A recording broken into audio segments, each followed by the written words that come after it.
Human mind, ये इस दुनिया का एक ऐसा पावरफुल वेपन है जिसे अगर तुमने अच्छे से यूज किया और इसके ऊपर कंट्रोल हासिल कर लिया ना, तो ये तुम्हें कहां पहुंचा सकता है ये तुम सोच भी नहीं सकते। और इसे अच्छे से यूज करने के लिए तुम्हें सबसे पहले इसके फंक्शंस, ये कैसे काम करता है, उसे समझना होगा। और ह्यूमन माइंड की इसी फंक्शन और बिहेवियर की स्टडी को हम ह्यूमन साइकोलॉजी कहते हैं। अब वैसे तो इसके बारे में हर किसी को पढ़ना चाहिए, लेकिन प्रॉब्लम ये है कि मैक्सिमम लोग ह्यूमन साइकोलॉजी को एक एकेडमिक सब्जेक्ट मानते हैं। उन्हें लगता है कि साइकोलॉजी तो वही लोग पढ़ते हैं जो साइकोलॉजिस्ट बनते हैं या फिर जो ब्रेन की एक्टिविटीज में इन्वॉल्व होते हैं, लेकिन ऐसा बिल्कुल भी नहीं है। साइकोलॉजी एक ऐसा सब्जेक्ट है जो हर किसी को पढ़ना चाहिए। इवन जो बड़ी बड़ी मार्केटिंग कंपनीज होती है वो इसी साइकोलॉजी का यूज करके हमारे डिसीजन को मैनिपुलेट करती हैं। और साइकोलॉजी हमारी लाइफ के हर एस्पेक्ट में काम आती है, चाहे वो बिजनेस हो, चाहे वो रिलेशनशिप्स हो, चाहे वो डीलिंग विद पीपल हो, हर जगह तुम्हें ह्यूमन साइकोलॉजी की जरूरत पड़ेगी। वेल क्यों? देखो, अल्टीमेटली हम सब ह्यूमंस हैं और हम सब एक सर्टेन वे में बिहेव करते हैं। तो अब जरा तुम खुद ही सोचो कि अगर हम अपने माइंड के पैटर्न्स को समझते हैं, इसके बिहेवियर को समझते हैं, तो हम हमारे इस पावरफुल वेपन को कंट्रोल करके इसके फुल पोटेंशियल तक पहुंच सकते हैं। इसलिए आज इस वीडियो में मैं तुम्हें 5 ऐसे रीजंस या फिर बेनिफिट्स बताऊंगा जो तुम्हें कन्विंस करेंगे ह्यूमन साइकोलॉजी पढ़ने के लिए। क्योंकि बिलीव मी दोस्तों, ये एक ऐसा सब्जेक्ट है ना जिसे अगर तुमने मास्टर कर लिया तो तुम खुद पर और इस दुनिया पर कंट्रोल हासिल कर सकते हो। और हाँ, ह्यूमन साइकोलॉजी को पढ़ने के लिए कन्विंस होने के बाद मैं तुम्हें 5 ऐसी किताबें रिकमेंड करूंगा जिससे तुम अपनी ह्यूमन साइकोलॉजी की स्टडी की जर्नी को स्टार्ट कर सकते हो। इसलिए एंड तक बने रहना।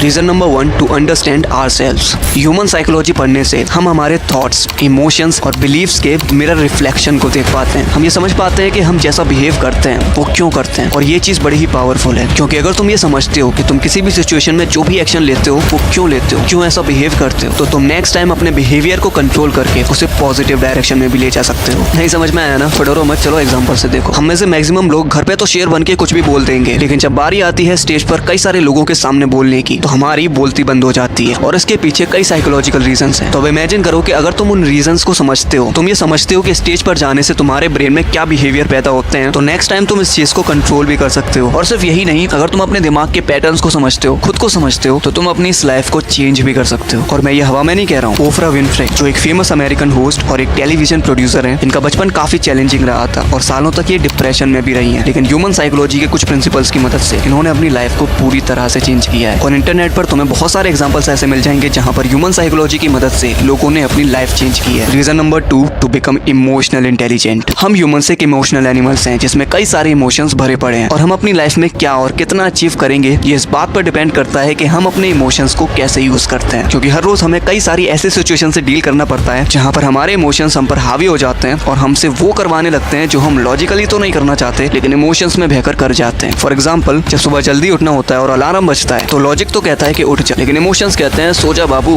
क्या करेगा उठ के, क्या करेगा इतनी मेहनत करके। जब गली के बाहर मोमोस वाले के बगल से निकलते ही खुशबू आती है तो उसे सुनकर लॉजिक तो कहता है कि भाई मत खा यार, हेल्थ पर ध्यान देना है, लेकिन इमोशंस कहते हैं कि खा ले बाबू, एक दिन से कुछ नहीं होने वाला। लॉजिक कहता है कि बेटा काम कर ले, लेकिन इमोशंस कहते हैं कि रील्स देख ले। और ऐसे ही हमारे सामने हर रोज कई सारी ऐसी सिचुएशंस आती हैं जहां पर हमारे ये इमोशंस जो है ना, हमसे वो करवा लेते हैं जो हमारी बॉडी, माइंड और लाइफ की बैंड बजा रही होती है। इसलिए अगर तुम अपनी लाइफ में स्टिलनेस चाहते हो, साइलेंस चाहते हो और लाइफ में कुछ बड़ा करना चाहते हो, तो तुम्हें अपने इमोशंस, इस चंचल मन को कंट्रोल करना ही होगा। और ये तुम तभी कर सकते हो जब तुम इसके फंक्शंस को समझते हो, यानी ह्यूमन साइकोलॉजी को समझते हो। ह्यूमन साइकोलॉजी की मदद से तुम अपने इमोशंस के ट्रिगर पॉइंट, ये कैसे आते हैं और कैसे तुम्हारे ऊपर हावी हो जाते हैं, इन चीजों को समझकर अपने इमोशंस को कंट्रोल कर सकते हो। Reason number 3, to understand the dark side of people. तुम्हें ये बात तो माननी होगी कि इस दुनिया में जितने अच्छे लोग हैं ना, उससे कई ज्यादा बुरे लोग हैं। और हम अपनी लाइफ में आगे जाकर कुछ भी करेंगे, हमें लोगों से डील तो करना ही होगा। और जरूरी नहीं है कि तुम्हें लाइफ में अच्छे लोग ही मिलने वाले हैं। तुम अपनी थ्रू आउट लाइफ कई सारे ऐसे टॉक्सिक लोगों से मिलोगे जो तुम्हारे लिए सरदर्द बनेंगे। क्योंकि देखो, हम इंसान हैं और हर इंसान के अंदर 2 साइड्स होती हैं। एक वो साइड होती है जो वो इस दुनिया को दिखाता है और जिसके बेसिस पर ही तुम उसे जज करते हो, और एक होती है डार्क साइड जो वो दुनिया के सामने कभी भी नहीं दिखाते। और प्रॉब्लम ये है कि इसी डार्क साइड में वो तुम्हारे लिए सारे नेगेटिव इमोशंस, इनसिक्योरिटीज छुपाते हैं, जिसे अगर तुमने नहीं समझा तो तुम्हारे लिए बुरा भी हो सकता है, और अगर तुमने इसे समझ लिया तो तुम सामने वाले से अच्छे से डील कर सकते हो, इवन उसे कंट्रोल भी कर सकते हो। और ह्यूमन साइकोलॉजी की मदद से तुम सामने वाले की डार्क साइड को पहचान सकते हो। और सिर्फ इतना ही नहीं, ह्यूमन साइकोलॉजी की मदद से तुम लाइफ की क्रूशियल स्किल्स जैसे कम्युनिकेशन स्किल और लीडरशिप स्किल्स, इन स्किल्स को मास्टर कर सकते हो। Reason number 4, to understand and tackle the dark side of this world. अगर मैं तुमसे पूछूं कि तुम लाइफ में सक्सेसफुल क्यों नहीं हो पा रहे हो, तो तुम इस सवाल पर क्या बोलोगे? पैसा नहीं है, किस्मत खराब है, या फिर कंसिस्टेंसी मेंटेन नहीं कर पा रहा? तुम्हारा आंसर कुछ भी हो, लेकिन सच्चाई ये है कि तुम इस दुनिया की डार्क साइड को समझ ही नहीं रहे हो। अभी कुछ समय पहले मैंने एक शॉर्ट अपलोड की थी जिसमें मैंने तुम्हें बताया था कि इस दुनिया के जो टॉप 1% लोग हैं ना, वो कभी भी नहीं चाहते कि तुम चीप एंटरटेनमेंट से बाहर निकलो। Cheap entertainment like Bigg Boss कौन जीता, एल्विश भाई के आगे कोई बोल सकता है क्या, नागिन कौन है, इस एक्ट्रेस ने क्या पहना, क्या खाया, क्या पिया, विराट कोहली ने कितने रन बनाए, शुभमन गिल क्यों नहीं खेल पा रहा है, बारिश बरखा बिजली, ये सब क्या है? तुम्हें लगता है ये सब तुम खुद देखते हो, या फिर इन चीजों को देखना या ना देखना तुम्हारे कंट्रोल में? अगर तुम ऐसा सोचते हो तो बिल्कुल गलत हो, क्योंकि ऐसा बिल्कुल भी नहीं है मेरे दोस्त। की चीप एंटरटेनमेंट, फालतू की रील्स, फालतू की मीम्स तुम्हें जानबूझकर दिखाया जाता है। विश्वास नहीं हो रहा तो इंस्टाग्राम खोलकर देखो, फेसबुक खोलकर देखो, तुम्हें उसमें क्या दिखता है? तुम जब पहली बार इंस्टाग्राम के उस सर्च बटन पर जाते हो तो तुम क्या देखते हो? तुम्हें सबसे पहले वो टॉक्सिक चीजें ही तो दिखाई जाती हैं। तुम रील्स के ऑप्शन पर जाओ, 1-2 घंटे से पहले वापस नहीं आने वाले। तो ऐसा क्यों हो रहा है? तुम्हें क्या लगता है तुम कंट्रोल कर रहे हो इसे? ऐसा बिल्कुल भी नहीं है भाई। ये जितने भी एप्स तुम चलाते हो ना, चाहे वो इंस्टाग्राम हो गया, फेसबुक हो गया, अब तो यूट्यूब भी हो रहा है, इनके एल्गोरिथम को, इनके सेटिंग्स को ही कुछ इस तरह से डिजाइन किया गया है जिससे तुम इस चीज में फंसोगे ही फंसोगे। इन्हें बनाने वाली जो कंपनियां है ना, इन्होंने कई सारे अपने पैसे खर्च किए हैं हमारी साइकोलॉजी को समझने में। इनकी कई सारी साइकोलॉजिस्ट की टीम ने साइकोलॉजिकल रिसर्च करी ह्यूमंस के ऊपर कि हम किस चीज से ज्यादा अट्रैक्ट होते हैं, किस चीज से ज्यादा एडिक्टिव बनते हैं। तो इसलिए ये जो एप्स है ना, बस तुम्हारी साइकोलॉजी से खेलते हैं और इसीलिए तुम इसमें फंस जाते हो। तो इसलिए वो टॉप 1% लोग तो कभी चाहेंगे ही नहीं कि तुम इस चीज से बाहर निकलो, क्योंकि जिस दिन तुमने इनके बारे में पढ़ना शुरू कर दिया, डीप कंसेप्ट्स के बारे में पढ़ना शुरू कर दिया, लाइक फिलोसफी, साइकोलॉजी, मनी, तो इन लोगों का अस्तित्व खतरे में आ जाए। क्योंकि जो इंसान इन डीप कंसेप्ट्स को समझता है ना, वो सवाल करेगा, और इस दुनिया में वही लोग जीतते हैं जो सवाल करना जानते हैं, जिनकी थिंकिंग रैशनल होती है। और ये रैशनल थिंकिंग तुम तभी डेवलप कर सकते हो जब तुम ह्यूमन साइकोलॉजी और इन डीप कंसेप्ट्स को समझते हो। Reason number 5 to understand deep concepts of mind. तुम्हें पता है हमारा माइंड एक ऐसा मिस्टीरियस ऑब्जेक्ट है जिसके अंदर इतनी सारी मिस्ट्रीज छुपी हुई हैं जिसे आज तक साइंटिस्ट भी नहीं सॉल्व कर पाए हैं। और सबसे बड़ी मिस्ट्री तो हमारा ये सबकॉन्शियस माइंड है, जो कि इतना पावरफुल है जिसकी मदद से तुम कुछ भी अचीव कर सकते हो। लेकिन वो तभी होगा जब तुम इसके फंक्शन को समझते हो, तुम ये समझते हो कि ये कैसे काम करता है। इसलिए जब तुम ह्यूमन साइकोलॉजी पढ़ते हो ना, तो तुम अपने दिमाग के कुछ डीप कंसेप्ट्स को समझते हो, लाइक